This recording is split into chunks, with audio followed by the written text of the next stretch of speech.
I live alone in a small one-story house. Nothing fancy, but enough for me. It's a quiet street, just far enough from downtown that you don't get a lot of traffic or noise.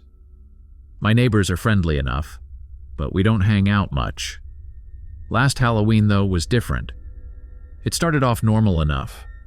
Kids running around in costumes, parents following behind. The occasional teenager who's clearly too old for this, but still wants candy. I had a bowl of fun-sized candy bars ready, and every time the doorbell rang, I answered with a smile and dropped a few in each kid's bag. That's how the night went for a while, same as any other year. But then I noticed him. It wasn't like some big, dramatic moment. It was more of a slow realization that something was off. I'd been answering the door for a couple of hours when I caught sight of a guy standing across the street. At first, I didn't think much of it. He was just standing there in a plain white mask. I figured he was maybe waiting for his kid or something. He didn't seem to be doing anything weird, just standing there. The mask was blank. No eye holes, no mouth, just smooth white like something you'd see in a theater production. I kept answering the door, handing out candy to the kids, but every time I looked up, he was still there, not moving. I even saw some of the kids glance at him, but they didn't seem to care. I told myself he was probably just part of some Halloween thing, maybe playing a creepy character for the night. But then he got closer. The next time I opened the door, he was standing at the end of my driveway. I felt a small knot in my stomach, but I tried to ignore it. People do weird stuff on Halloween, right? I wasn't going to let it bother me. The trick-or-treaters kept coming, and I stayed busy enough with them that I didn't pay him much attention after that. A while later, the number of kids started to dwindle. It was getting late, around 9 p.m., and the rush had mostly passed. That's when I noticed the man in the mask again. He had moved even closer, now standing just on the edge of my front yard. It wasn't like he was hiding or anything. He was standing right there in plain sight, just staring at my house. No kids around, no one else on the street. It was just him and me, separated by the distance of my front yard. I don't know why, but I suddenly felt the need to lock my front door. I walked over and slid the deadbolt into place. It felt a little stupid. He hadn't done anything threatening, just standing there. But something about it was seriously unsettling. I sat down on the couch, trying to calm down. Maybe he was just waiting for the last of the kids to finish. Maybe he was just messing with people as part of some dumb prank. I told myself 100 different things to make it seem less creepy. But then he knocked. The sound was soft but deliberate, like someone gently tapping with their knuckles instead of using the doorbell. It wasn't a loud or aggressive knock, just enough to get my attention. I froze for a moment, unsure of what to do. He didn't knock again, didn't say anything, just the one. Soft knock. I stood up and walked toward the door, but I didn't open it. Instead, I peered through the peephole. There he was, standing right on my porch, less than a foot from my front door, still wearing that blank white mask. He wasn't moving, just standing there, staring straight ahead. I watched him for what felt like forever, waiting for him to do something. But he didn't, he just stood there. I backed away from the door and grabbed my phone. I didn't want to call the police. He hadn't done anything wrong. It felt like overreacting. I figured maybe if I just ignored him, he'd get bored and leave. I turned off the porch light, hoping that would signal to him that I wasn't interested in whatever he was doing. Maybe he'd get the hint. But he didn't leave. Hours passed, and every so often, I'd hear that same soft knocking. It wasn't constant. Maybe once every 15 or 20 minutes, just a light tap. Barely noticeable if I wasn't paying attention. I tried to distract myself with the TV, but I couldn't stop thinking about him standing out there, just beyond the door. It was this creeping sense of unease that I couldn't shake. I didn't want to be the crazy person calling the police over a guy in a Halloween mask, but it was getting harder to justify not doing it. By midnight, all the kids had gone home. The street was empty and quiet except for him. I hadn't looked through the peephole in a while, so I decided to check again, thinking maybe he'd finally left. But no, he was still there. Same spot, same blank mask. Just standing there. I texted my friend, hoping for some reassurance. She told me I should call the cops, but I was still hesitant. What was I supposed to say? There's a guy in a mask standing outside my house on Halloween. They'd probably tell me it was just a prank and to lock my doors, which I'd already done. I decided to wait it out, thinking he couldn't stay there forever. I kept checking the time, hoping that eventually he'd get tired or bored and move on. But he didn't. Every so often, that quiet knock would echo through the house. It wasn't loud enough to be disturbing. Just this constant reminder that he was still out there, waiting. Around 2 a.m., I couldn't take it anymore. I didn't want to open the door, didn't want to confront him, but I also couldn't keep sitting there, knowing he was just outside.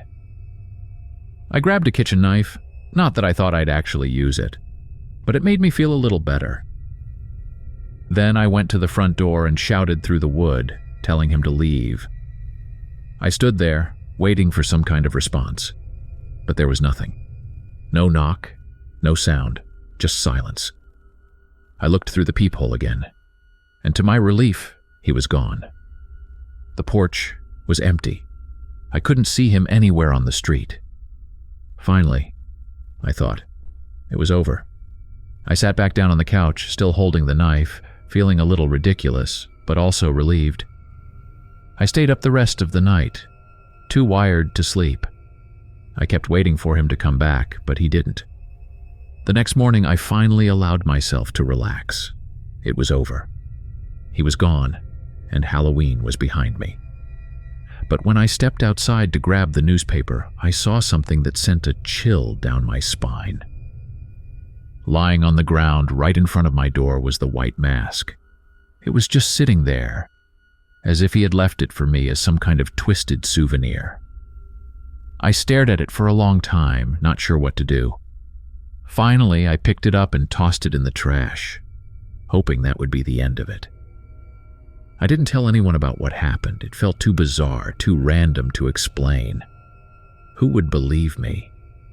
A guy in a mask shows up on Halloween and doesn't leave for hours, then just disappears. It sounds like something out of a bad horror movie, but it happened. I know it did. Every time Halloween rolls around now, I get this tight feeling in my chest, like maybe this year he'll come back. I've started turning off all my lights and pretending I'm not home when trick-or-treaters come by, just in case. Nothing has happened since then, but I still think about it sometimes, especially when I'm home alone at night. It's not like I'm living in constant fear or anything.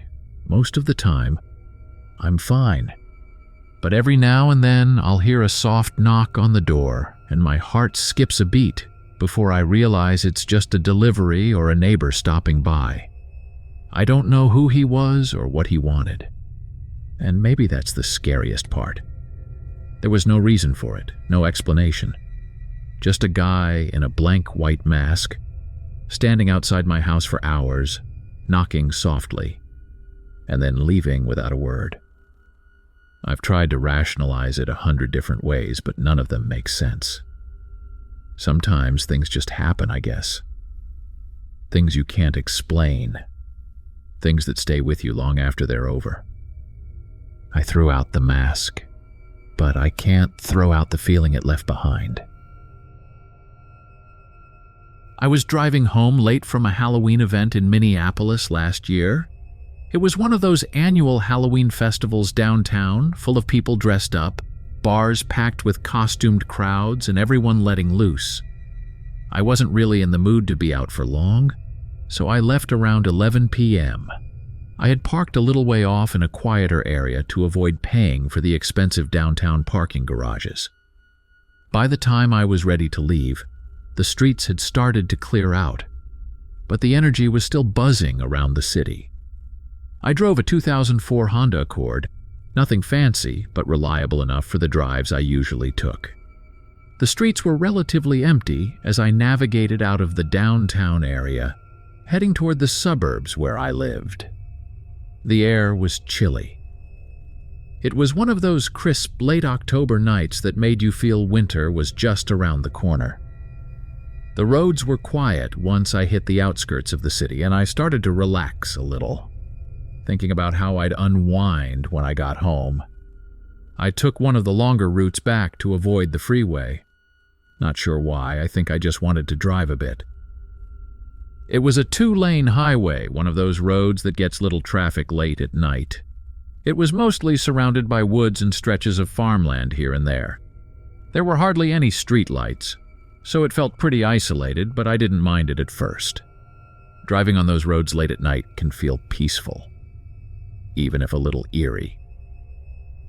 After driving for a while, I saw someone walking along the side of the road up ahead. At first, I wasn't sure what I was looking at. It was kind of out of place to see someone walking along a dark highway this late. As I got closer, I saw that he was dressed in what looked like a beat-up costume, maybe an old pirate outfit. I slowed down a bit as I passed him, and he glanced over at me. He looked rough. His costume was dirty, like he'd been rolling around in the mud, and his face was grimy, tired-looking. He had long, messy hair and dark circles under his eyes. It was one of those looks that gives you the impression that something isn't quite right. I drove past him, but then I felt a pang of guilt. It was Halloween night after all, and he could have been in trouble. Maybe his car broke down or he got lost after a party. There wasn't much around for miles, and walking out here alone wasn't exactly the safest thing. Against my better judgment, I pulled over about 100 feet ahead of him, rolled down my passenger side window and waved him over. When he reached my car, I could see him better in the glow of my headlights. He looked even rougher up close. His clothes were torn, and his skin looked dirty, like he hadn't washed in days. He told me his car had broken down a few miles back, and asked if I could give him a ride to the nearest gas station. He didn't look drunk, but there was something off about him. Still, I felt bad for the guy, and it was Halloween, so I didn't want to leave him stranded. Plus, it wasn't like there were many other people around who could help him. He got into the car, and immediately the air felt different. I couldn't quite put my finger on it, but something shifted when he sat down. He didn't say much at first, just thanked me in a low voice, and we started driving. I asked him where his car was, and he pointed vaguely down the road, saying it was back there somewhere. I nodded and kept driving, figuring I'd drop him off at a gas station or someplace safer and be done with it. We drove in silence for a few minutes, but something about him made me uneasy. He was sitting stiffly in his seat, staring straight ahead, not saying a word. It wasn't the usual kind of silence you'd expect from a stranger. It felt tense, like he was waiting for something.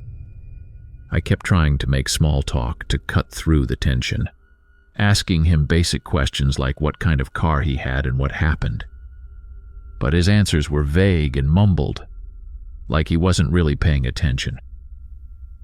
After a few minutes, I asked if there was a particular gas station he wanted me to take him to. That's when things got weirder.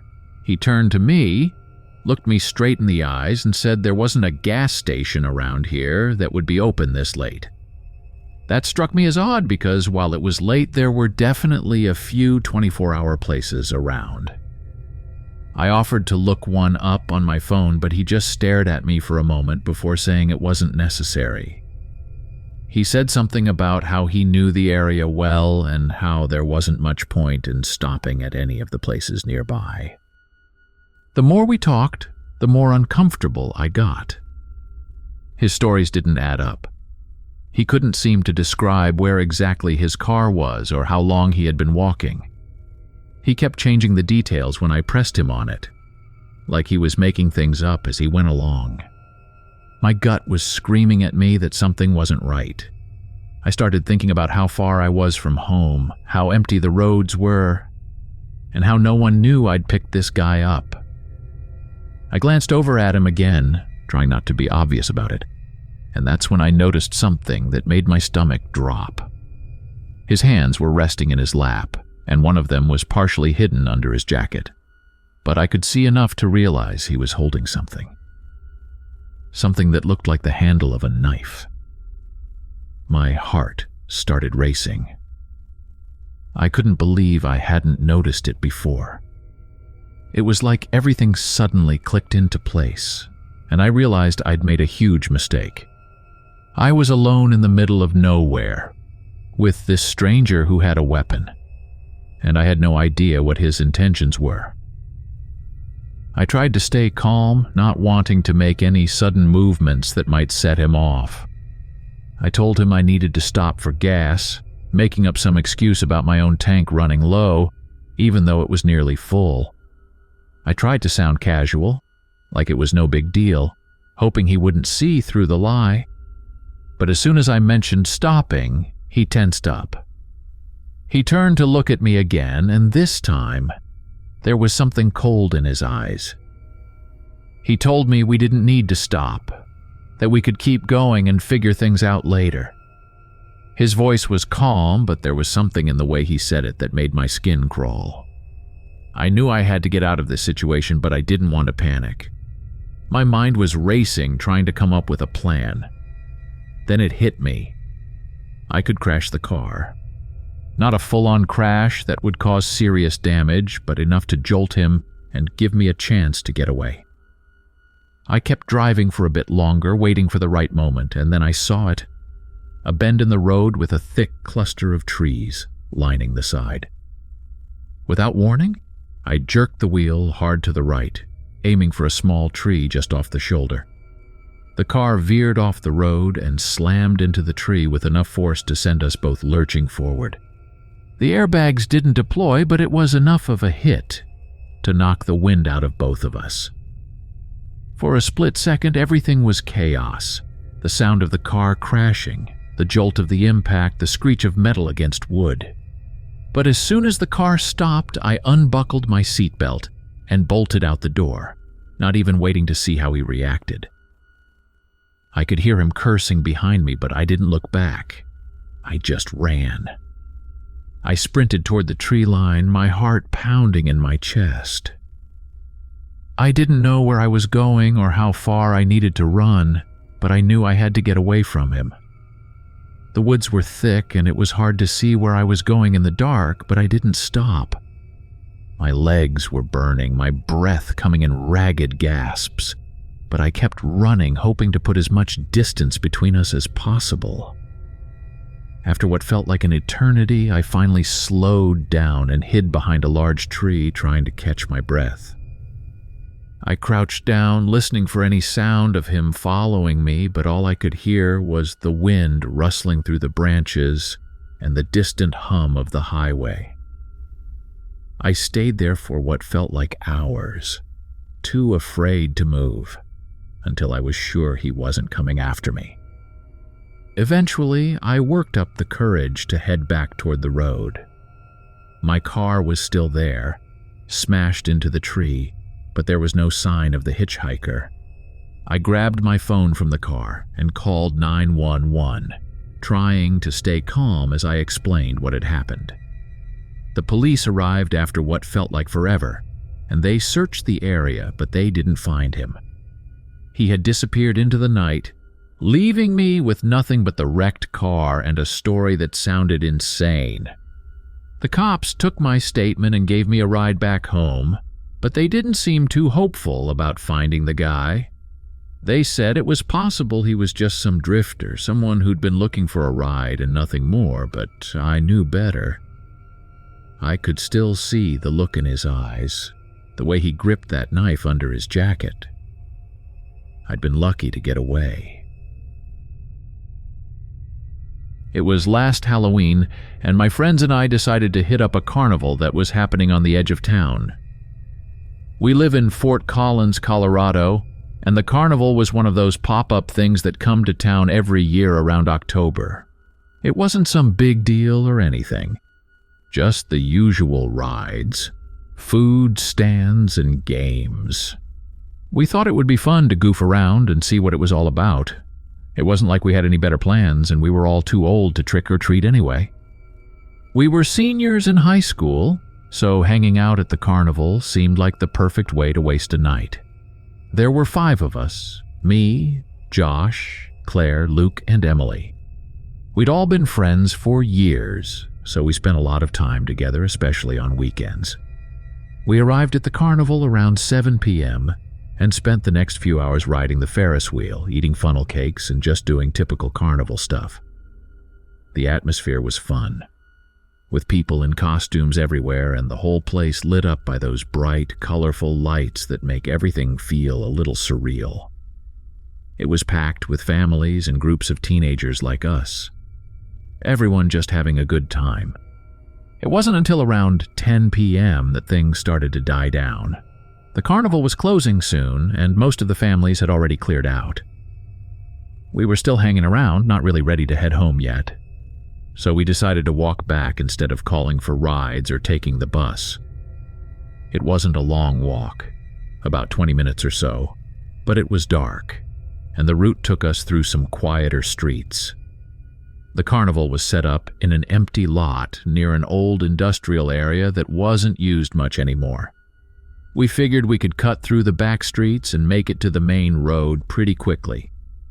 We started walking, joking around, and talking about random stuff, not really paying much attention to our surroundings. The night was pretty chilly, typical for late October in Colorado, but we were all bundled up, so it wasn't too bad. The streets were mostly deserted, with only a few cars passing by every now and then. It felt like we were the only ones around, which was kind of cool in a weird way. It's not often that Fort Collins feels that empty, especially on a holiday like Halloween. After walking for a few blocks, we noticed an old van parked on the side of the street.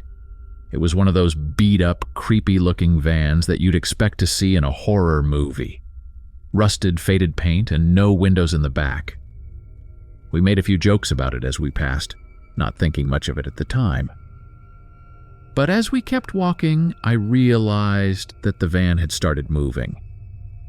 I could hear the engine rumbling behind us, slow and steady, like it was following us. At first, I didn't say anything because I wasn't sure. It could have just been someone heading the same way as us. No big deal. But after a few minutes, it became clear that the van was definitely trailing us. It was keeping its distance, but every time we turned a corner, it would turn too. The streets were pretty empty by then, so there wasn't much traffic, and it was easy to tell when a car was following us. I nudged Josh and pointed it out to him. He glanced back and immediately noticed it too. We exchanged nervous glances, but didn't say anything to the others just yet. I think we were both hoping it was just a coincidence, and that the van would turn off onto a different street soon. But it didn't. We kept walking, trying to act like everything was normal, but now all of us were a little on edge. The van was still behind us, moving at the same slow pace. It wasn't speeding up, but it wasn't falling behind either. We walked faster, trying to put some distance between us and the van, but every time we sped up, it seemed to match our pace. That's when things started to feel really wrong. At this point, the others had noticed it too. Emily kept glancing over her shoulder, her face pale in the dim streetlight. Luke tried to laugh it off, saying maybe it was just some creepy guy trying to mess with us because it was Halloween, but even he didn't seem too convinced. Claire, who's usually pretty chill, was the first to suggest that we should cut through a different street and lose the van. She pointed to an alley up ahead that led into a small park, figuring we could cut through and come out on the other side, hopefully losing the van in the process. We turned into the alley, walking quickly now, our footsteps echoing off the walls. I could hear the van slow down behind us, but it didn't follow us into the alley. For a second, I thought maybe we'd shaken it, that whoever was driving had finally given up and gone in a different direction. But then, just as we were halfway through the alley, I heard the sound of the van's engine revving up again. It wasn't far behind us, and even though I couldn't see it, I knew it was still there, waiting at the end of the alley. We picked up the pace, practically jogging now as we exited the alley and entered the park. The park was small, more like a large open lot with a few scattered trees and a playground off to one side. There were no streetlights here, just the faint glow from the distant carnival lights in the background. It felt eerily quiet compared to the noise and activity of the carnival. We made our way across the park, trying to act like we weren't scared, but I could tell that everyone was freaking out. I know I was. The whole situation felt unreal, like something out of a bad horror movie, but it was happening right in front of us. We were halfway through the park when I heard the van again. It was driving along the edge of the park, its headlights off now, just creeping along like it was looking for us. That's when we decided to run.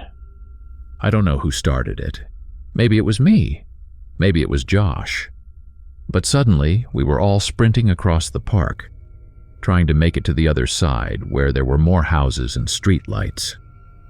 I could hear the van speeding up too, its tires crunching over the gravel at the edge of the park. My heart was pounding in my chest and my legs felt like they were on fire, but I didn't dare slow down. None of us did. We reached the far side of the park and darted into another alley, hoping to lose the van for good this time.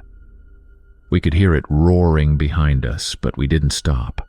We just kept running, taking random turns through alleys and side streets, anything to throw the van off our trail. The neighborhood we were in now was older, with narrow streets and houses packed close together, so we hoped it would be harder for the van to follow us here. After what felt like forever, we finally came to a stop in a small backyard behind some random house. We were all out of breath, gasping for air and drenched in sweat. We crouched down behind a fence, trying to stay hidden. The van hadn't followed us into the last alley, so we hoped that we'd finally lost it. We sat there for a few minutes, catching our breath and trying to figure out what to do next. That's when we heard footsteps.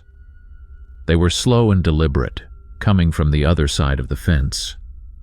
We all froze, not daring to move.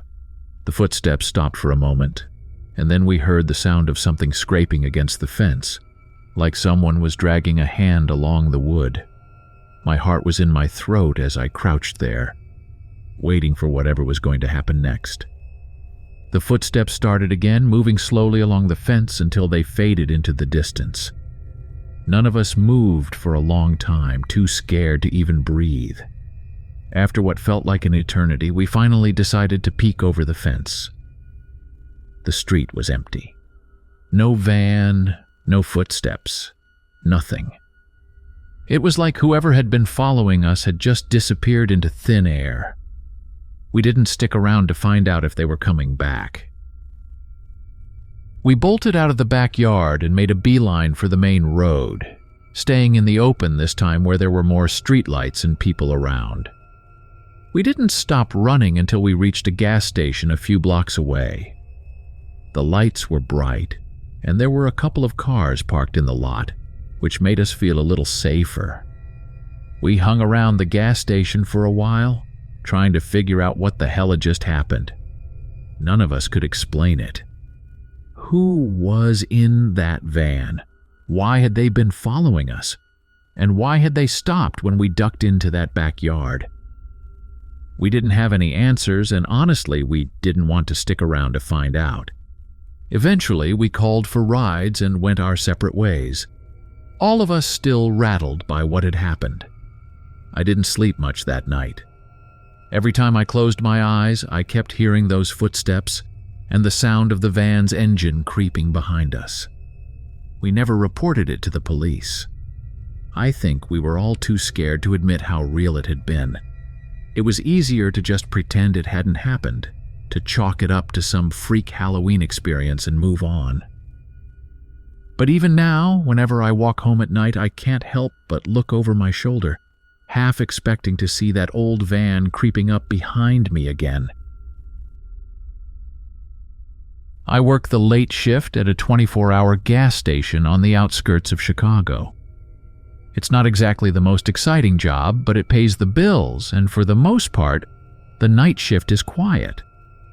Sure, you get the occasional drunk person stumbling in looking for snacks or some college kids messing around on their way back from a party, but mostly it's just truckers stopping by for fuel and a coffee before heading back on the road. The station itself is nothing special. Just a small place, off I-90 with a few gas pumps and a convenience store.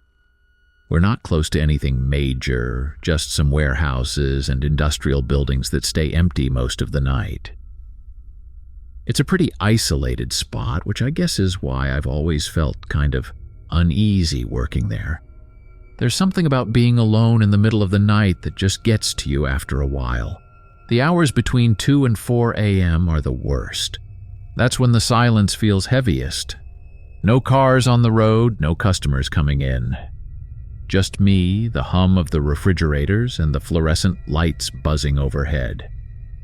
I usually bring a book or my phone to keep myself occupied when it gets slow, but one night last October, something happened that I still think about all the time. It was the kind of thing that sticks with you even when you try to push it out of your mind. It started off like any other shift. Same routine, same boring hours dragging by. But sometime around 3 a.m., I got a phone call that I'll never forget. It was one of those old landlines, the kind you hardly see anymore. The phone barely ever rings, except when my boss calls to check in or someone's asking about the hours. So when it rang that night, I wasn't expecting anything out of the ordinary. I picked it up, half distracted, expecting a wrong number or something, but what I heard on the other end made me freeze. A woman's voice, barely more than a whisper, told me she needed help. She sounded panicked, like she was trying to keep quiet but couldn't hide the fear in her voice. She said someone was trying to break into her house, that she was hiding in a closet and she didn't know what to do. I didn't know how to respond at first. My mind was racing, trying to process what I was hearing. This wasn't the kind of call I was prepared for. I mean, I work at a gas station, not 911, but she was so scared I couldn't just hang up. I asked her where she was, trying to keep my voice calm, and she gave me an address. It was somewhere a couple miles from the station, not too far, but still in a more residential part of town. She kept whispering, telling me she could hear him moving around the house, that he was looking for her. I grabbed my cell phone and dialed 911 while still keeping the woman on the line. The dispatcher answered, and I explained what was happening, giving them the address the woman had told me. They said they were sending officers to check it out. I went back to the call, trying to keep the woman calm, telling her help was on the way. I asked her if she could still hear the person in the house, and she said yes. He was getting closer. Her voice was trembling now, like she was trying not to cry. And I felt this overwhelming sense of helplessness. There was nothing I could do except stay on the line and hope the police got there in time. For the next few minutes, I just listened as she whispered updates, telling me when the noises got louder or when she thought he might be in the same room. Every second felt like an hour. I kept checking my watch, wondering how long it would take for the cops to get there. It felt like forever, but eventually I heard the sound of sirens in the background. The woman said she could hear them too, and for the first time since the call started, she sounded a little more hopeful. I stayed on the phone with her until I heard a man's voice. One of the officers, I assumed. She told me the police had arrived, and I breathed a sigh of relief. I told her she was going to be okay and hung up the phone feeling shaken but glad I had been able to help in some way. It wasn't until after I hung up that the weirdness of the situation started to sink in. I went back to my normal routine, trying to shake off the adrenaline that had built up during the call. The station was still quiet and the night dragged on like usual. By the time my shift ended at 6 a.m., I was exhausted.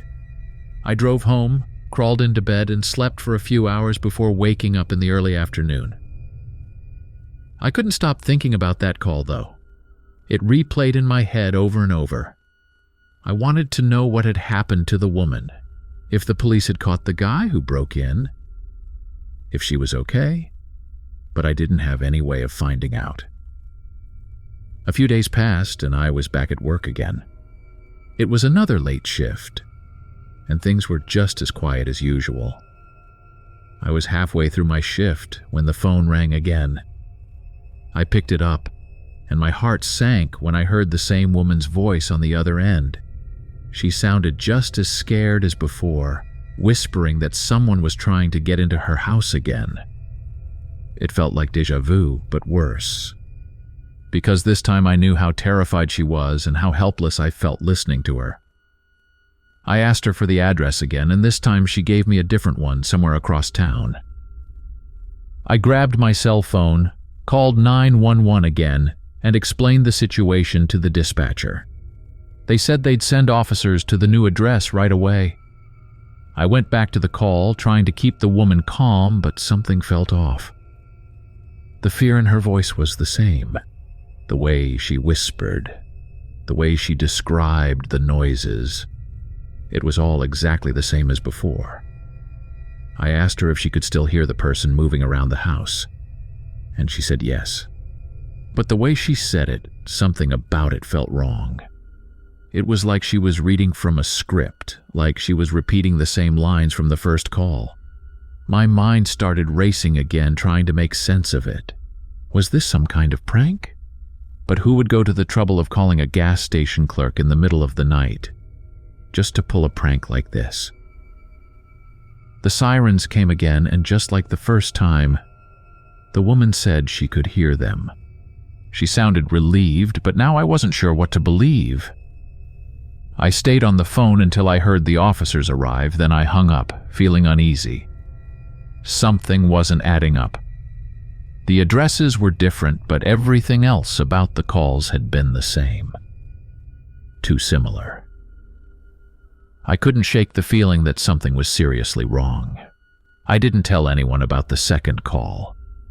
I figured it wasn't worth bringing up to my boss or coworkers. What would I even say, that I'd gotten 2 identical calls from a woman claiming someone was breaking into her house, but both times it had ended the same way? It sounded ridiculous. I convinced myself that maybe it was just some strange coincidence, or that maybe it really was a prank after all. Either way, I tried to put it out of my mind. But then it happened again. A week later, I was working another late shift and the phone rang. This time I didn't even have to hear her voice to know who it was. I felt this sick, sinking feeling in my stomach as I picked up the phone and heard her whispering on the other end. Same voice, same fear, same story. She was hiding in a closet. Someone was trying to break into her house and she needed help. But this time, I didn't call 911 right away. I hesitated, trying to figure out what was going on. I asked her for the address, and she gave me another new location, this one on the far side of town.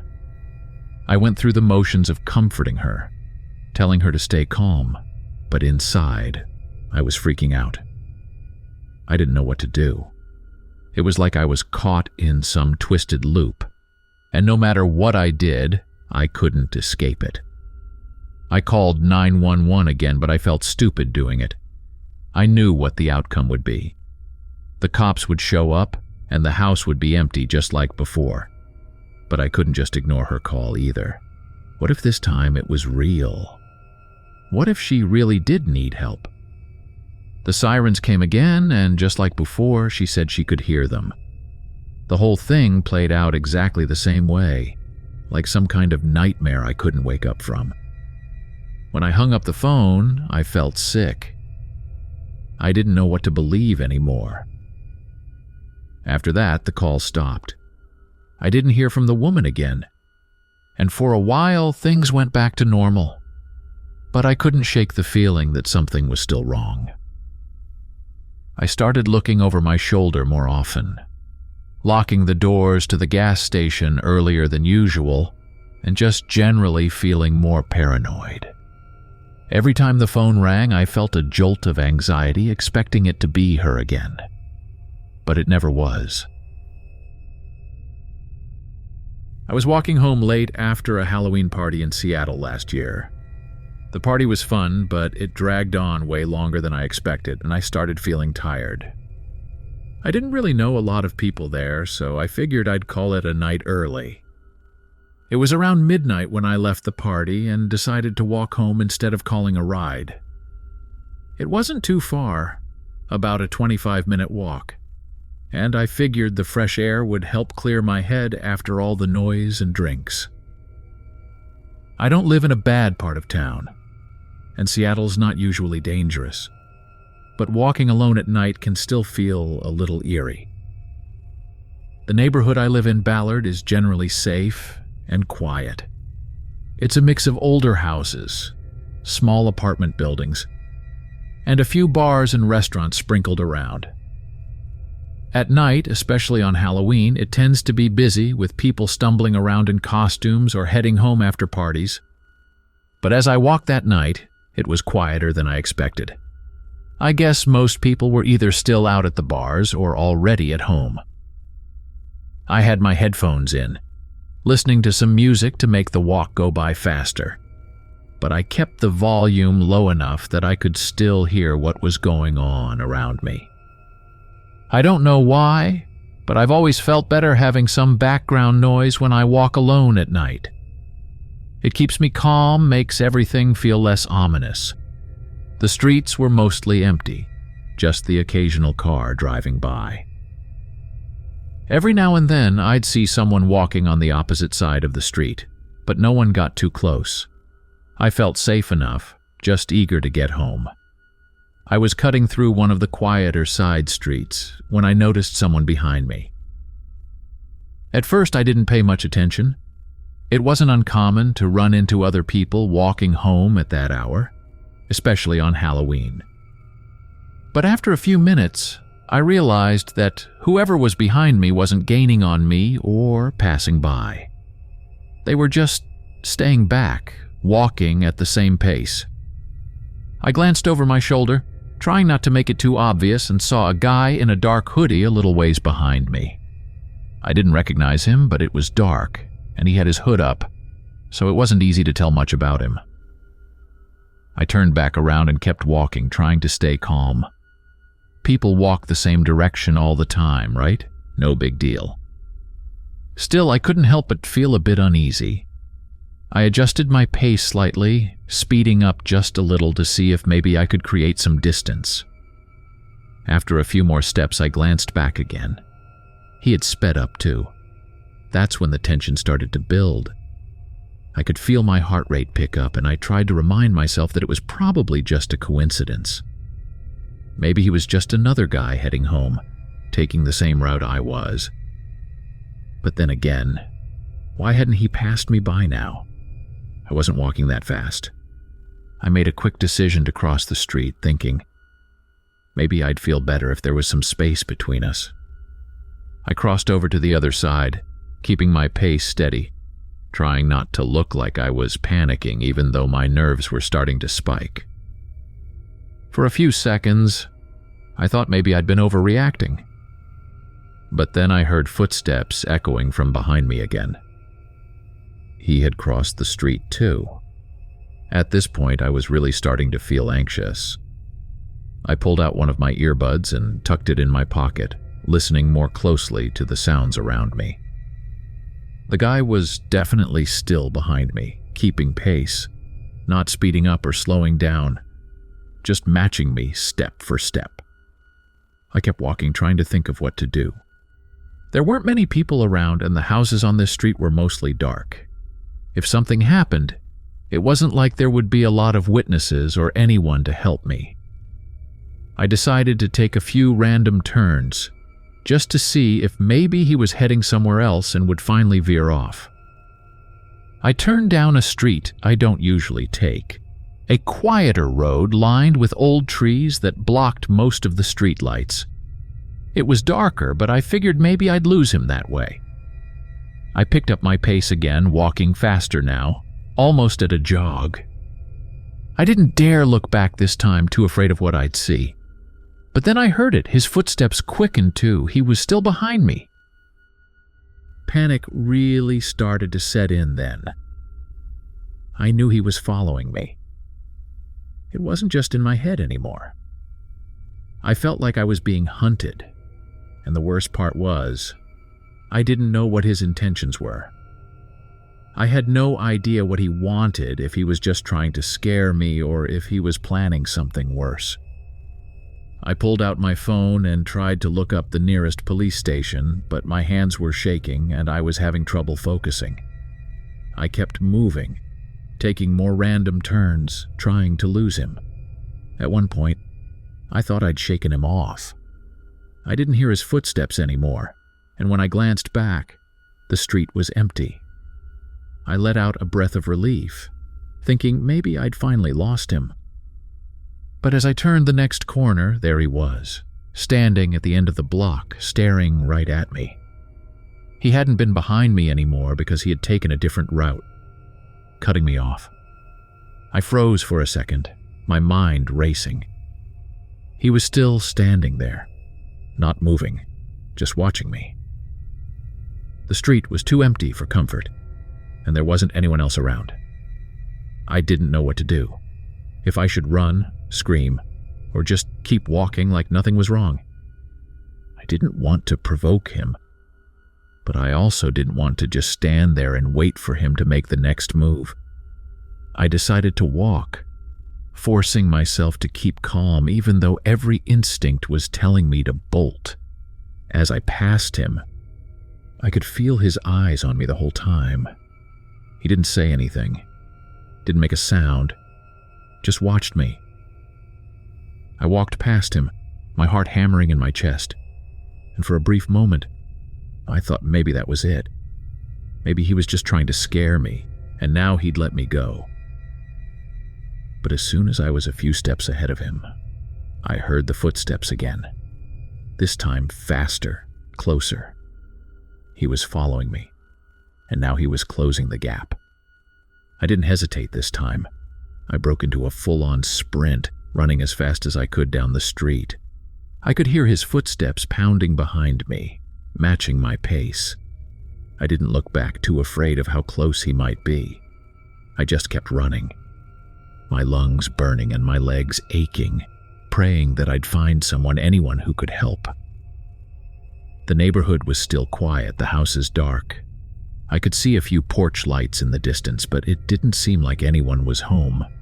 My mind was racing, trying to figure out what to do. I knew I couldn't keep running forever. Eventually, I'd have to stop, and who knows what would happen then. But I couldn't just stop now, not with him so close behind me. Finally, I spotted a house with lights on inside. It was a small house with a picket fence. Nothing special, but it looked like someone was home. I darted toward the front yard, not even thinking, just desperate to get away. I leaped over the fence and ran up to the door, pounding on it as hard as I could, hoping that whoever was inside would hear me. The footsteps stopped. I turned around, my heart still racing, and saw the guy standing at the edge of the yard. He wasn't running anymore, just standing there watching me again. His hood was still up, hiding most of his face, but I could see the faint outline of a grin. He just stood there, like he was waiting for something, like he knew I couldn't do anything. I kept pounding on the door, hoping someone would answer, but no one came.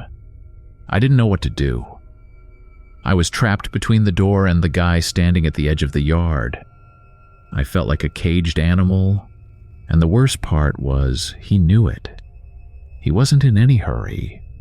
He had all the time in the world, and I had nowhere left to run.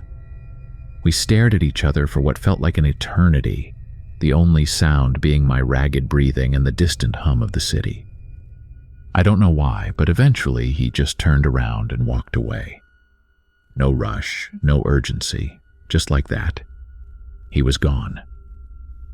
I didn't move for a long time, too scared that he might come back, but eventually I worked up the courage to leave the yard and walk home as quickly as I could.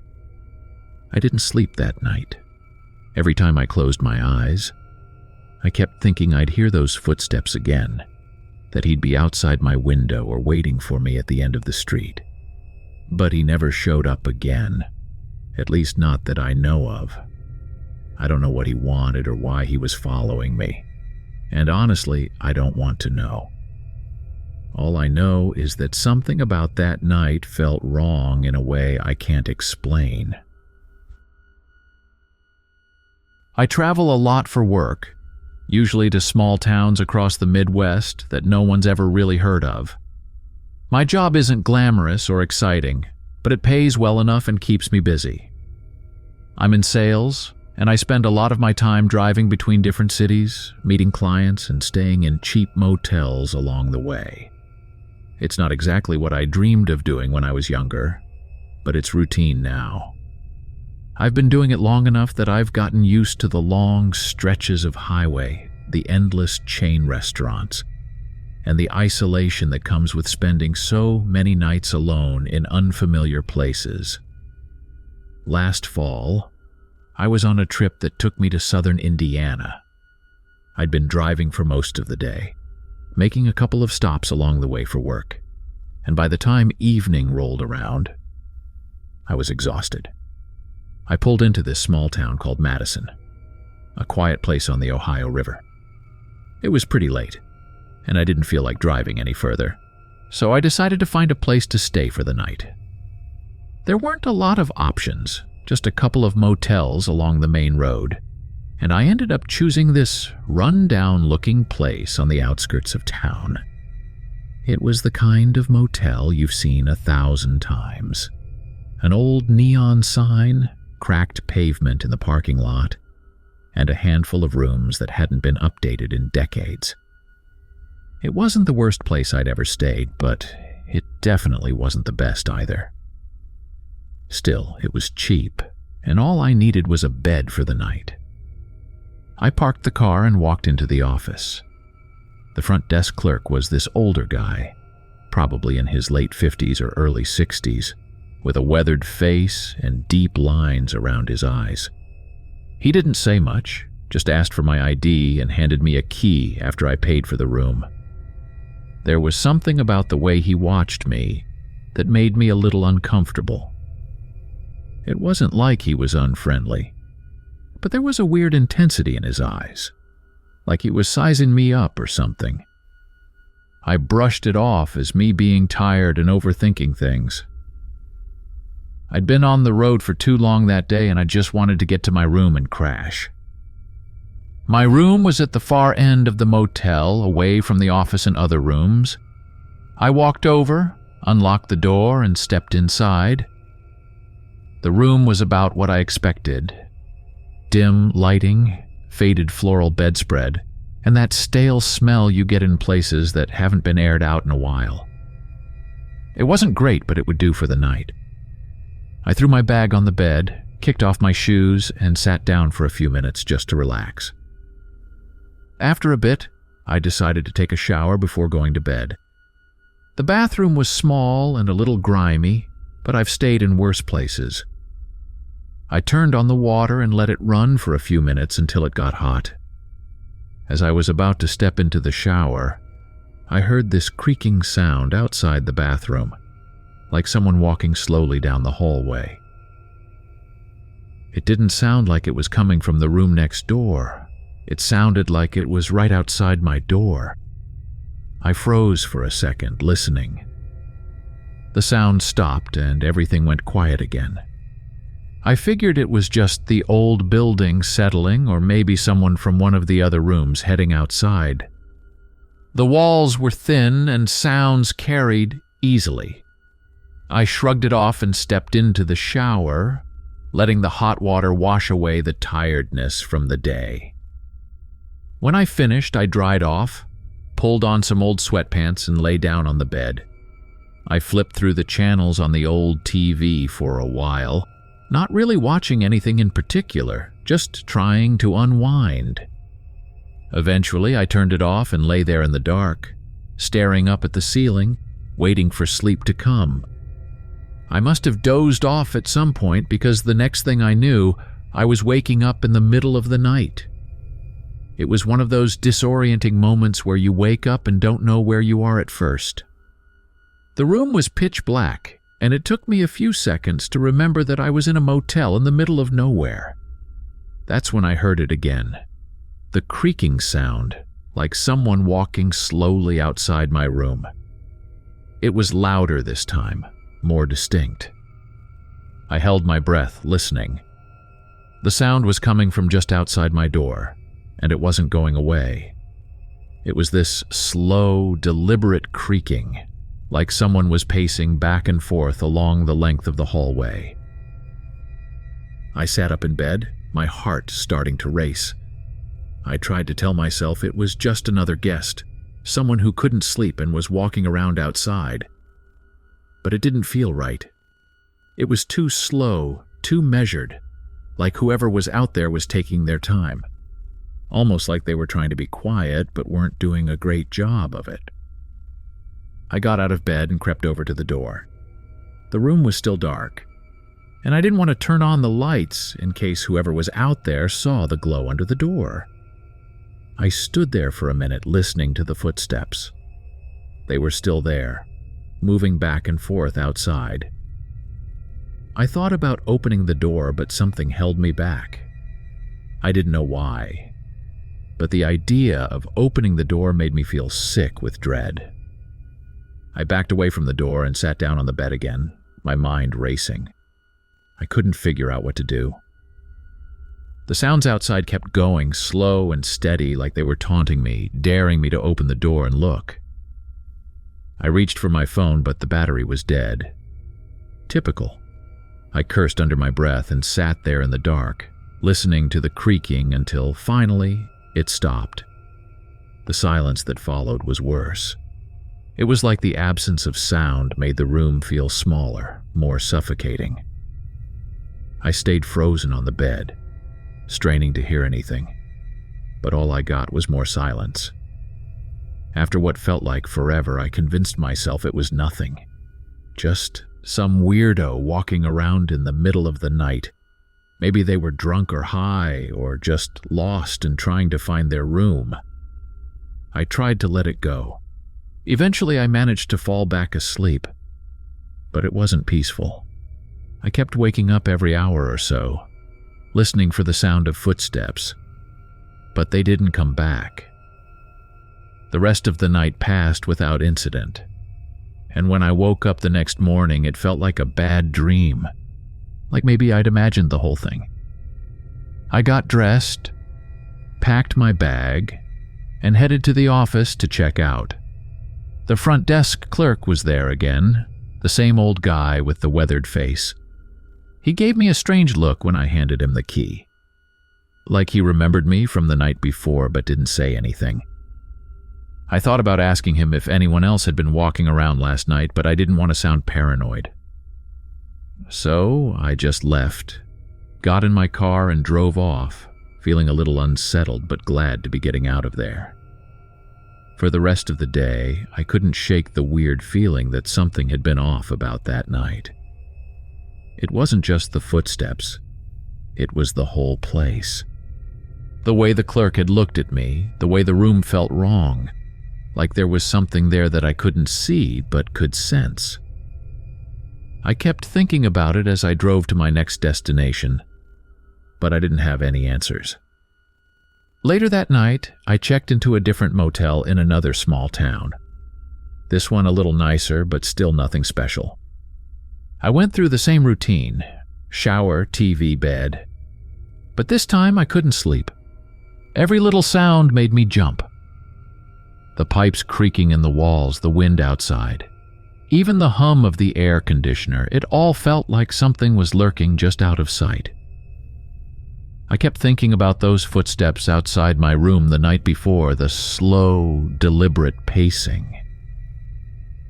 I kept waiting to hear them again, even though I was in a completely different place. Every time I closed my eyes, I could almost hear them, like they were following me from one motel to the next, just waiting for the right moment to start up again. I stayed awake for most of the night, too wired to relax. When morning came, I felt like a wreck, but I had to keep going. I packed up my stuff, checked out of the motel, and hit the road again, hoping that whatever had happened that night in Madison would stay there, that it wouldn't follow me any further. But even now, months later, I still think about it sometimes when I'm alone in another cheap motel room. I'll be lying in bed, trying to sleep, and I'll start to hear those same creaking footsteps in the back of my mind. I don't know if it was real or if I imagined it, but it feels real enough that I can't ignore it. I still can't shake the feeling that whoever or whatever was outside my room that night wasn't just passing through. Last October, I took a babysitting job for the night. I was a high school senior at the time, living in a small town in Massachusetts, a bit west of Boston. The family lived in a pretty nice neighborhood, one of those older suburban areas with big houses that were all spaced out, a lot of them surrounded by trees. It wasn't too far from my own house, maybe a 15-minute drive, and I had babysat for this family a few times before, so I felt pretty comfortable there. The parents were going to some Halloween party, and they just needed someone to watch their 2 kids for the night. The kids were young, both under 10, and I knew the drill by now: trick-or-treating, a movie, then bed. The night started off normal. I got there around 6:30 and the parents were just finishing getting dressed in their costumes. They were nice people, kind of the stereotypical suburban couple, friendly, polite, and easygoing. They left for the party around 7, and I took the kids trick-or-treating around the neighborhood. It was one of those crisp fall nights, the kind where the air smells like leaves and the streets are lined with jack-o'-lanterns. There were a lot of kids out, and we hit up a few houses before heading back home around 8:30. Once we got back, I made the kids some hot chocolate, and we sat in the living room watching a Halloween movie on Disney+. They were tired from walking around, so it wasn't long before they started getting sleepy. By 9:30, both of them were ready for bed. I helped them brush their teeth and tuck them in, and soon enough the house was quiet. After the kids were asleep, I settled in on the couch with my phone and flipped through social media for a while. The house was big and old, with that kind of creaky, settling noise that old houses have, but I didn't really think anything of it. It was almost 10, and I had the TV on low. Just some background noise while I scrolled through my phone. Then I started hearing these faint noises coming from above me. At first, I thought it was just the house creaking again, but the more I listened, the more it started to sound like something else. It was faint, but it sounded like footsteps. Slow, deliberate footsteps, like someone was walking across the floor upstairs. I paused the TV for a second, trying to listen more closely. The kids were asleep upstairs, but their rooms were on the opposite side of the house. This noise was coming from above me, like from the ceiling above the living room. I told myself it was probably nothing, maybe an old pipe or something shifting around. But it was weird because it didn't sound like a random noise. It was rhythmic, like someone was taking steps and trying to move quietly. I tried to ignore it, figuring I was just freaking myself out for no reason. But the noise didn't stop. It would come and go, like whoever or whatever was moving was being careful. There'd be a few steps, a pause, then a few more steps. It wasn't loud, just enough to get under my skin and make me uneasy. I told myself that I was overthinking it, that maybe the house had a squirrel in the attic or something. I didn't want to go upstairs to check it out, though, so I just stayed on the couch, trying to focus on my phone and pretend like I didn't hear anything. But after a while, the noises became harder to ignore. It started to sound like whispering, really faint, like someone was talking just loud enough to be heard but not understood. That's when I decided to call the parents. I didn't want to seem paranoid, but I figured I should at least ask if there was anything I needed to know about the house, like if there were animals in the attic or some issue they'd had before. I called the mom's cell, and after a couple of rings, she picked up. I asked her, as casually as I could, if they'd ever had problems with animals in the attic or if the house made weird noises at night. She sounded confused and told me that, as far as she knew, there was no attic. She said that the house had a crawl space above the second floor, but it was sealed off and there was no way anyone could get in there. She reassured me that everything was fine and told me not to worry, that old houses just make strange noises sometimes. I thanked her, hung up the phone, and sat there for a minute, trying to make sense of what she said. If there was no attic, then what was making the noise? I tried to calm myself down, but the more I thought about it, the more unnerved I felt. It didn't make sense. The noises were too clear, too specific to just be the house settling. I sat there for a while listening. The noise had stopped for a bit, and I started to think maybe it really had just been my imagination. Maybe the house was just old and creaky, and I was freaking myself out for nothing. I went back to watching TV, trying to distract myself from the weird feeling I had. Then I heard it again, this time louder. It wasn't just footsteps now, it sounded like something was shifting, like furniture being moved or something heavy being dragged across the floor. It was directly above me, like it was coming from the ceiling.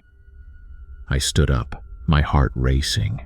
I knew I couldn't just sit there anymore. I had to check it out. I grabbed a flashlight from the kitchen and made my way upstairs. The house was dead quiet, except for the occasional creak of the floorboards under my feet. I walked down the hall toward the kids' rooms, half expecting to see something out of place, but everything was normal. The kids were still asleep, and nothing seemed disturbed. I walked to the end of the hall, where there was a small door leading to the crawl space that the mom had mentioned. It was one of those low, square doors that you have to bend down to open, barely big enough for a person to fit through. I shined the flashlight at the door and saw that it was closed, with no sign of anyone having tampered with it. I stood there for a minute debating whether to open it. My hand hovered over the handle, but something made me stop. I don't know if it was fear or just instinct, but I couldn't bring myself to open that door. Instead, I turned around and went back downstairs, trying to convince myself that there was nothing to be afraid of. Maybe it was just the wind outside or something rattling in the walls. I didn't know, but I wasn't going to stick my head into that crawl space to find out. I went back to the living room, sat on the couch, and just waited. I was too freaked out to sleep, and I didn't want to leave the kids alone upstairs. I kept the flashlight next to me and stared at the ceiling, listening for any more noises. After what felt like hours, the noises stopped. The house was completely silent again. I sat there until the parents got home, around 1 a.m. They came in, a little tipsy from the party, and asked how the night went. I just smiled and told them everything was fine, that the kids were great, and that nothing unusual had happened. I didn't mention the noises. I didn't talk about the crawl space or the footsteps or the whispering. I didn't want to sound like a paranoid teenager making things up. So I left, went home, and tried to put it out of my mind. I met this guy on a dating app last fall, and for a while everything seemed normal. We had been messaging back and forth for a few weeks before Halloween. His profile said his name was Jake, and he seemed nice enough.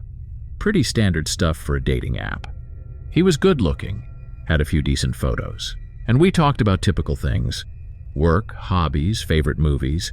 He said he lived in Boston, which wasn't far from where I lived in Brookline, and we talked about meeting up a few times before, but our schedules never lined up.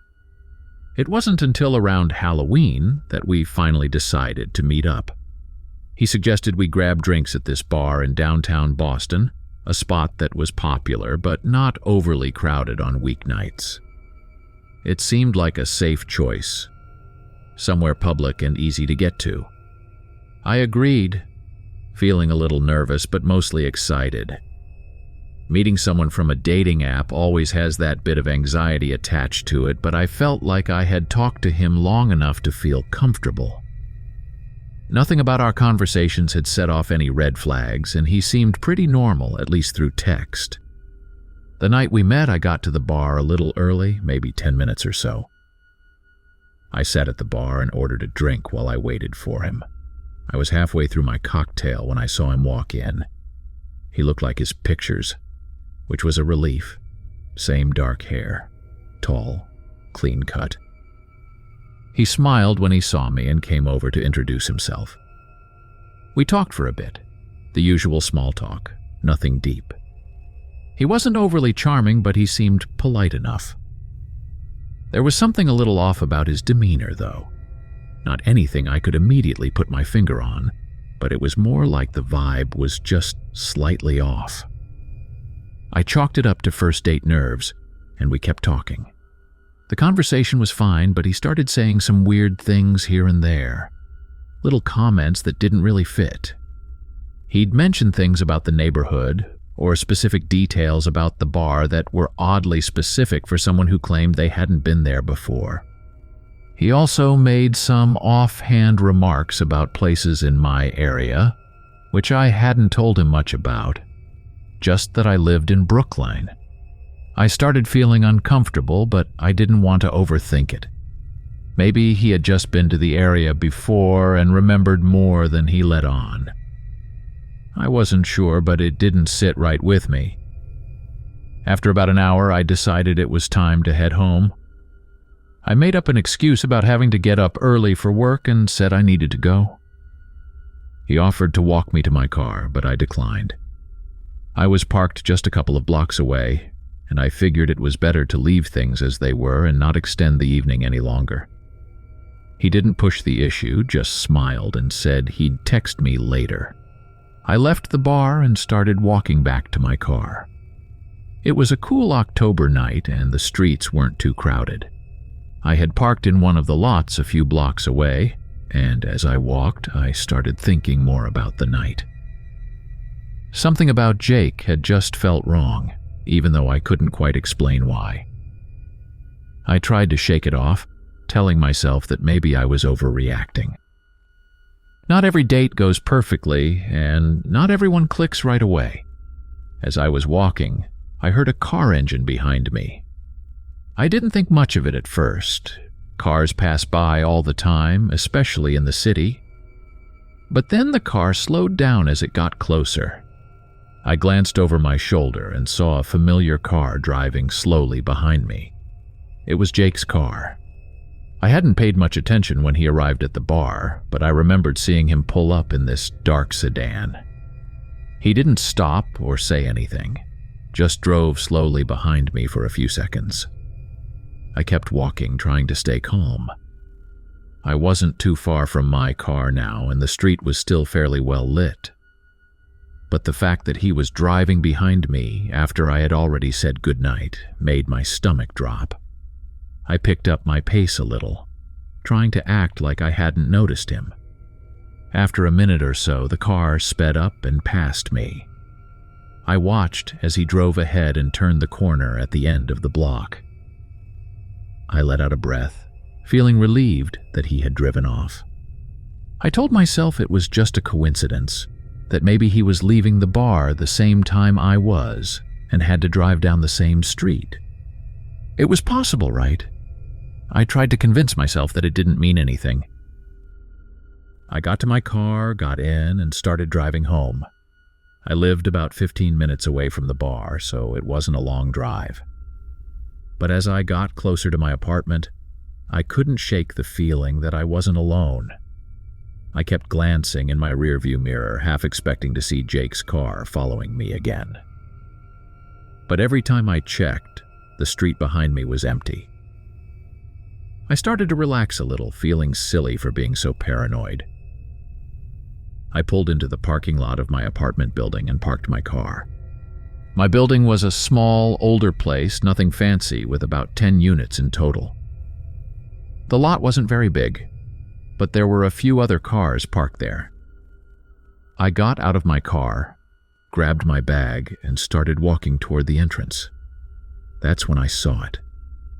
Jake's car was parked at the end of the lot, just sitting there with the engine running.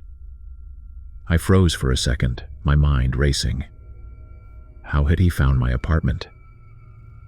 I hadn't told him where I lived, and there was no way he could have followed me.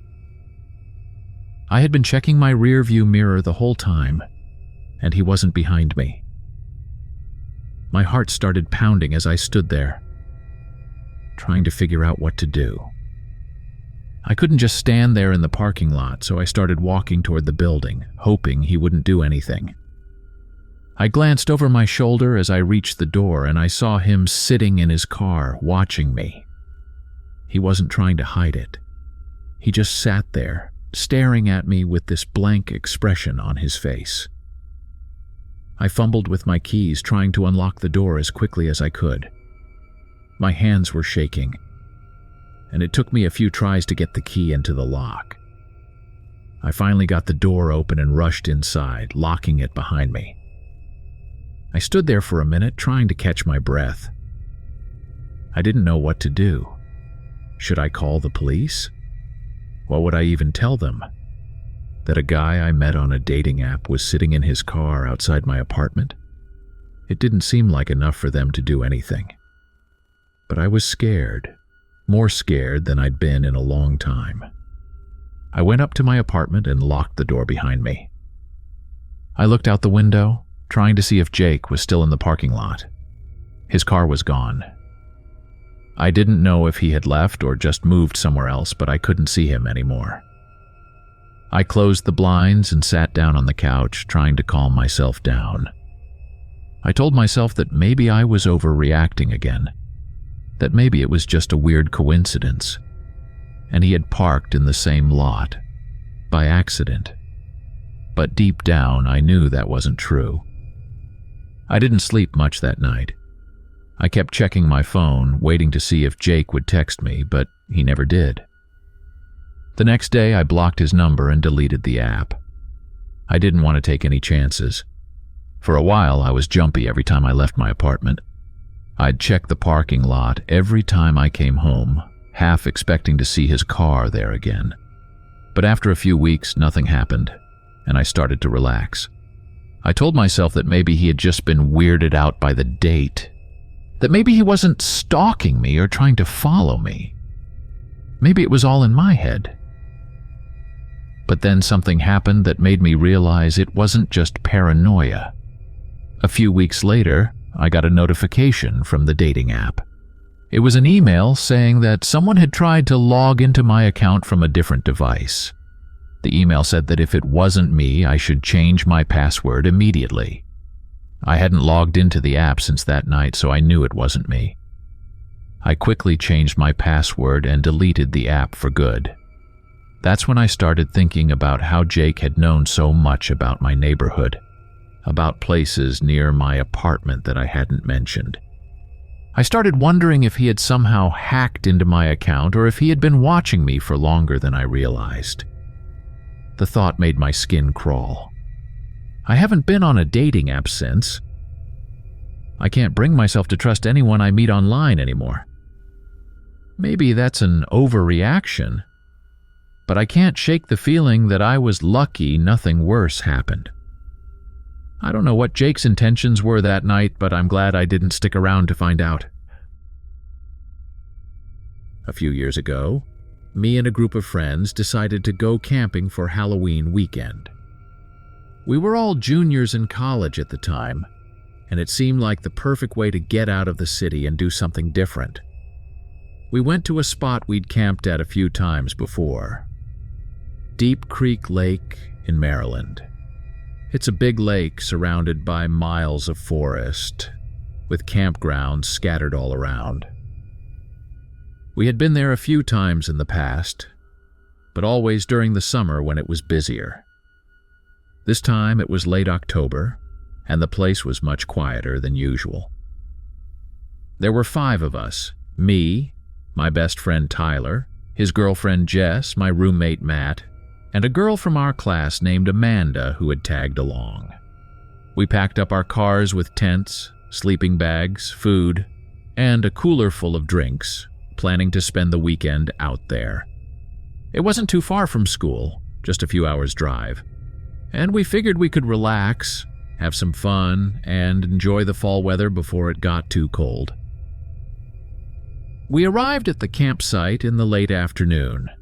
The sun was just starting to set, and the trees were a mix of red, orange, and yellow, casting long shadows across the ground. We were the only ones at the campsite, which didn't surprise us. Most people weren't camping this late in the season. It was colder than we expected, and the wind was picking up, rustling through the trees and making the air feel even chillier. We found a spot near the edge of the forest, not too far from the lake, and set up our tents. There was a fire pit nearby, so we gathered some wood and got a fire going to keep warm. By the time everything was set up, the sun had gone down, and it was getting dark fast. We sat around the fire talking and drinking, just enjoying being away from everything for a while. It was quiet, aside from the crackling of the fire and the occasional breeze through the trees. After a while, we started telling stories. You know, the typical scary stories that always come up when you're camping. We joked about ghosts, serial killers, and creepy things lurking in the woods. It was fun, mostly just to freak each other out. We weren't taking it seriously, at least not at first. But then, around 10 p.m., we noticed something. Tyler was the first to point it out. He stopped mid-sentence and stared off into the woods behind us. He didn't say anything at first, just kept looking into the trees like he was trying to figure out what he was seeing. We all turned to see what had caught his attention, but at first, none of us noticed anything out of the ordinary. Then Jess saw it too. There was someone standing at the edge of the trees, just barely visible in the dim light from the fire.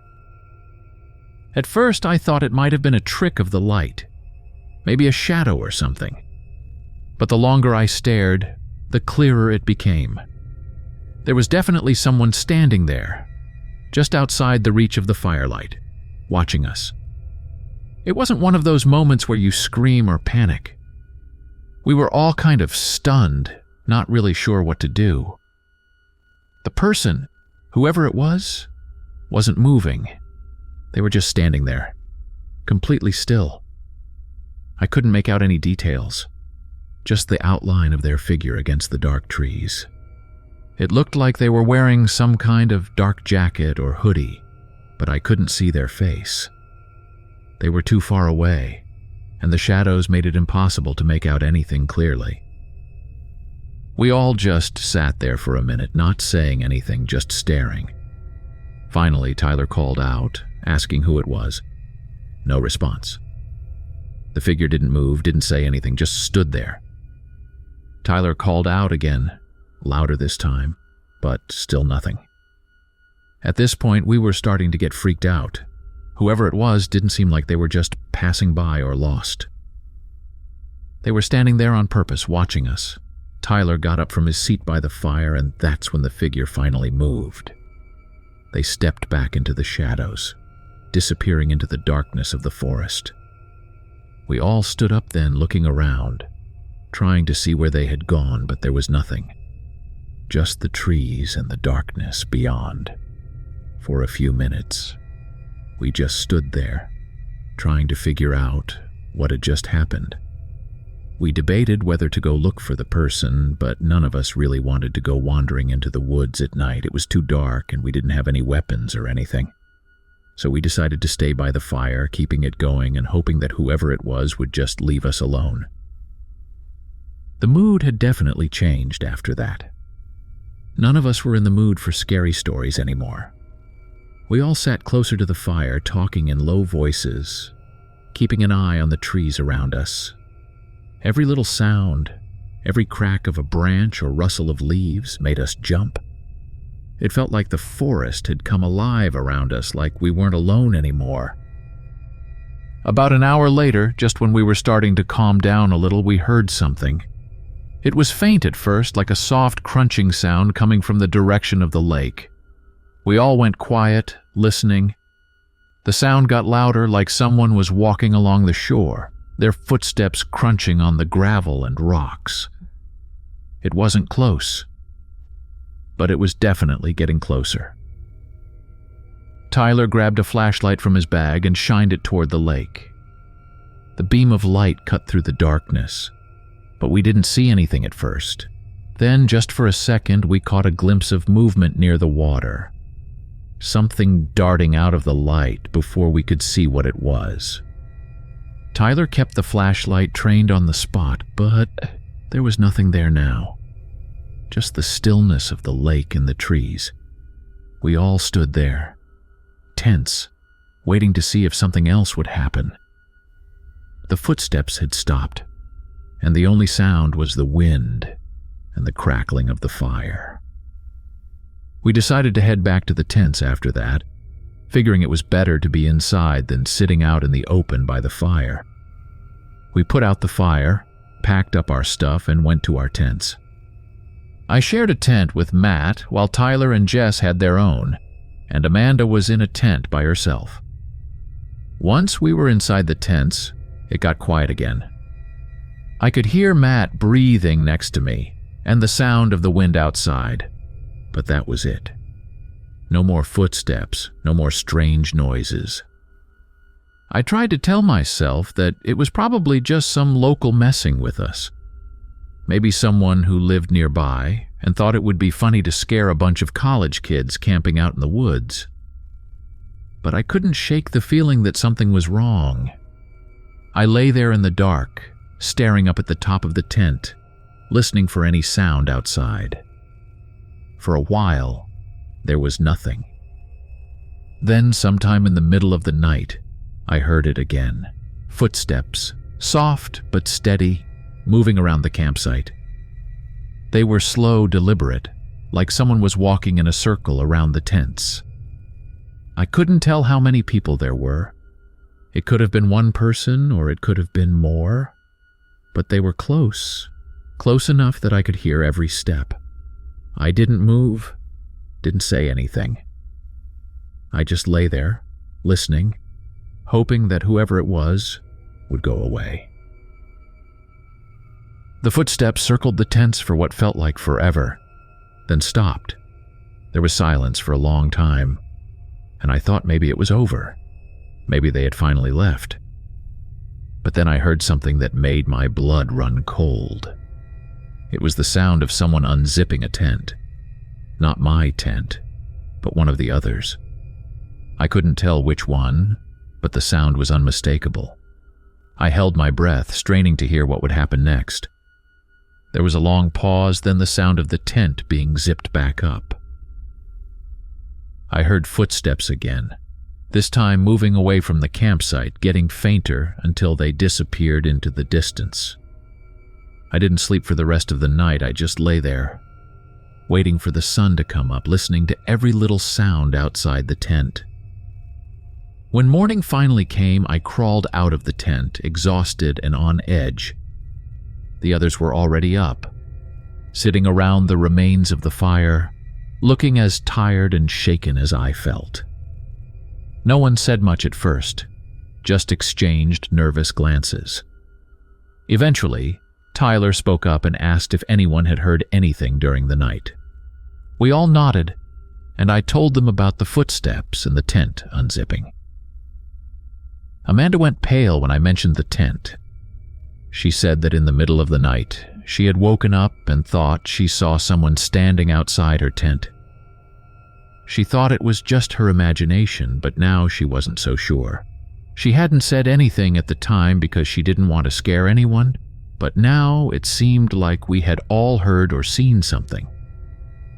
We packed up our stuff quickly after that. None of us wanted to stick around any longer than we had to. As we were packing, we noticed something strange. The tents had been moved, just slightly, but enough that it was noticeable. They weren't in the exact same spots we had set them up in the night before. It was like someone had come through and shifted them around while we were sleeping. We left the campsite as soon as we could, driving back to school in silence. None of us really talked about what had happened after that. It was one of those things that you just don't want to dwell on too much, but it stuck with me even now. I don't know who or what was out there that night, but I've never been camping again since then. When I was a freshman in college, I joined a fraternity mostly because I was looking for a way to meet people and make some friends. I didn't really know what I was getting into. Greek life wasn't really my scene, but a few of the guys from my dorm were rushing, and they convinced me to do it too. It felt like an easy way to fit in, and I figured it wouldn't hurt to try it out. So I went along with it. The fraternity I joined wasn't one of the big, well-known ones on campus. It was smaller, more low-key, which I liked because it didn't seem like there'd be as much drama or pressure. But I quickly realized that they took their traditions pretty seriously, especially the hazing. It wasn't anything extreme like you hear about sometimes, but it was still pretty intense. Most of it was stupid stuff. Drinking games, embarrassing challenges, running errands for the older guys. Nothing too dangerous, just annoying and humiliating. Then Halloween came around, and that's when things took a darker turn. Every year, the frat had this tradition of sending the pledges to an abandoned building on the outskirts of town as part of a hazing ritual. We were supposed to spend the night there. No phones, no contact with the outside world, just us and the building. The whole point was to scare us and bond as a group or whatever. It sounded like a cliché haunted house thing, and at first, I didn't think it would be that bad. But when I heard where they were sending us, I got a little uneasy. The building was an old, abandoned mental hospital that had been shut down for decades. It was just outside of town, a place everyone knew about, but no one really talked about. It had a reputation.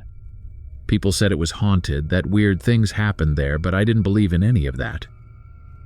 I wasn't afraid of ghosts or anything like that, but the idea of spending the night in a crumbling, abandoned building didn't exactly thrill me either. Still, it was part of the initiation, and I didn't want to be the one guy who backed out. So on Halloween night, me and 4 other pledges got in a car and drove out to the place. It was about a 20-minute drive from campus, and by the time we got there, it was already dark. The hospital was exactly what you'd expect from an old abandoned building. Run down, overgrown with weeds, windows boarded up or shattered. The place was massive, with long hallways and crumbling walls. It looked like something straight out of a horror movie. The older guys had driven out ahead of us and were waiting by the entrance when we arrived. They handed us flashlights, told us the rules, no phones, no leaving the building until morning, and then locked the gate behind us. We were on our own. They thought it was hilarious, laughing and telling us to enjoy our night in the loony bin before driving off. We were supposed to stay there until dawn, and then they'd come back to pick us up. No big deal, right? We stepped inside the building, and the first thing that hit me was the smell. It was musty and damp, like the place had been rotting for years, which it probably had. The floors were covered in dust and debris, and every step we took echoed through the empty halls. There were old beds and broken furniture scattered around, and the walls were covered in peeling paint. Some of the doors were missing, and others were barely hanging on by their hinges. The place was a wreck. The 5 of us stuck together at first, exploring the building with our flashlights. We joked around a bit, trying to keep things light, but it was clear that everyone was on edge. There was something about the place that just felt wrong. It wasn't anything supernatural or ghostly. It was just the atmosphere. The silence was oppressive, and every little sound seemed amplified. The wind outside howled through the broken windows, and the whole place creaked like it was about to collapse on top of us. After a while, we found a room that seemed relatively intact with a few old mattresses on the floor. We decided to set up there for the night. We didn't have much in the way of supplies, just a couple of sleeping bags, some snacks, and a bottle of whiskey that one of the guys had brought along. We figured we'd stay in the room, drink a little, and wait for the night to be over. It wasn't long before we started hearing noises. At first, it was just the usual stuff. Creaks, groans, the wind outside. But then there were footsteps, faint but distinct, coming from somewhere deeper in the building. We all went quiet, listening. The footsteps would come and go, getting closer, then fading away again. It didn't make sense. We were supposed to be the only ones in the building, and there was no way the older guys could have gotten back in without us hearing them. We tried to ignore it at first, telling ourselves it was just the sound of the building settling or animals scurrying around. But as the night went on, the noises got louder. We'd hear what sounded like doors opening and closing in the distance, or furniture being dragged across the floor. Every time we thought it had stopped, it would start up again. At some point, one of the guys, Matt, decided he'd had enough. He said he was going to check it out, see if maybe the older guys were messing with us after all. He grabbed his flashlight and headed down the hall, leaving the rest of us in the room. We waited for a few minutes, expecting him to come back and tell us it was all a joke. But he didn't come back. We started getting nervous. None of us wanted to admit we were scared, but we were all thinking the same thing. Something was wrong. After what felt like an eternity, we decided to go look for him. We grabbed our flashlights and headed out into the hallway, calling his name, but there was no response. We searched the floor, checking room after room, but there was no sign of him. That's when we found the fire. In one of the rooms at the end of the hall, there was a small fire pit, still smoldering with embers. It was clear that someone had been there recently. There were food wrappers and empty bottles scattered around like someone had been living there. The sight of it made my stomach turn. Whoever had been staying there wasn't just passing through. They had set up camp, and we had no idea where they were now. The discovery of the fire freaked us out even more. We started arguing, debating whether we should leave or stay. The gate was locked, so it wasn't like we could just walk out and call it a night. We were stuck there until morning, like it or not. Eventually, we decided to go back to the room and wait. We figured it was safer to stick together than to keep wandering around the building.